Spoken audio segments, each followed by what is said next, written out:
My name's Adam Corbley. I'm a greengrocer. I work down on Glossop Market, my local market. I've been here since I was 19, so man and boy if you like. I've always promoted healthy eating. I've always promoted 5 a day.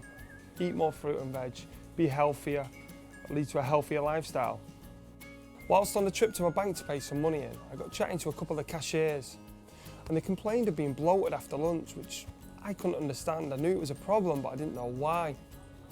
They told me they was eating a lot of fruit and veg for lunch, which I said would be great, you know, that would surely cure bloating. When I investigated it more, I found that there's certain fruits that will make you bloat more than others that aren't fermenting and digesting as quickly as they should. Obviously, I sell fruit and veg, I promote healthy eating, so I got in touch with a good friend of mine, Dr. Anthony Hobson, who's a scientist, a specialist, an expert in this field on what works, what we should be eating to not only get a healthy lifestyle, but also get rid of that bloated, horrible feeling.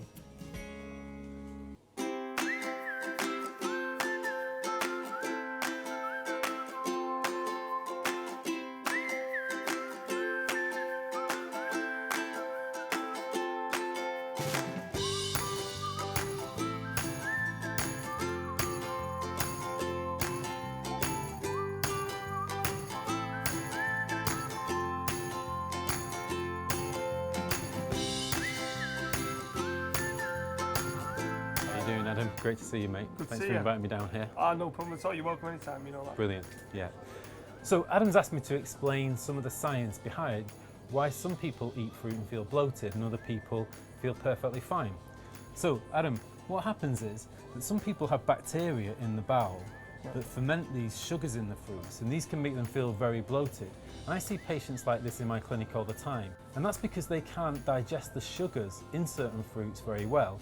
The sugars interact with the bacteria, that produces fermentation and gas, and that can upset the bowel and make it very irritable. So what we're here to do today is to look at which fruits are better or worse for those people with those symptoms. Adam, I think you've got something behind us. Well, this is a question I get asked all the time. You know, as I've got more into the subject and researched it more, I get asked which is the best melon to eat. Is it, you know, the yellow honeydew melon or your watermelon? That's a very interesting point because on the surface, you think that the melon would be exactly the same. However, there are certain sugars and carbohydrates in watermelon that will make you bloat far more than within a traditional melon. So if you've got bloating problems, steer clear of watermelon and have cantaloupe melon or the gala melon. You'll feel much better for it.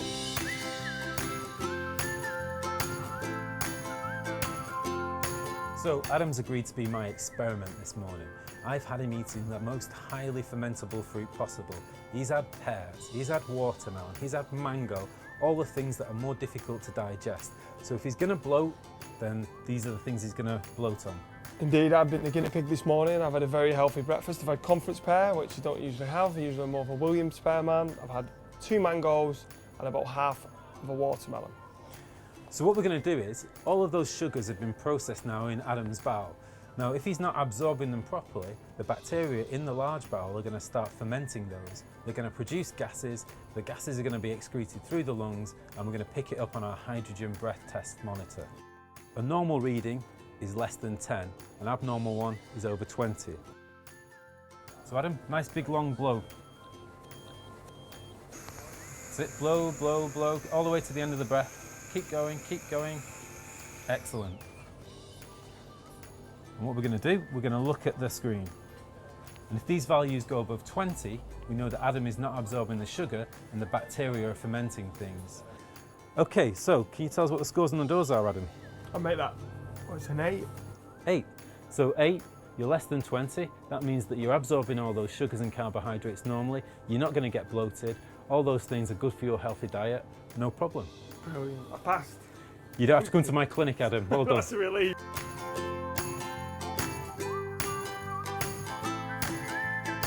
Anthony, thanks a lot for coming down and thanks for explaining the science behind it all. I've got the gear, you've got the know-how, we just need someone now that can make this stuff taste right and get it out there to the public. Well, it just so happens that I've got a friend of mine, Michael Moore, celebrity chef. I've been talking to Michael about these things, about it's all very well having healthy food and things, but can we make it taste great? Yeah. So I think what we should do is we should take the science, we should take the produce down to Michael and see if he can come up with something tasty for people, and then we'll test it out on the public. Brilliant, yeah, let's do it. Brilliant. Let's do it. Great.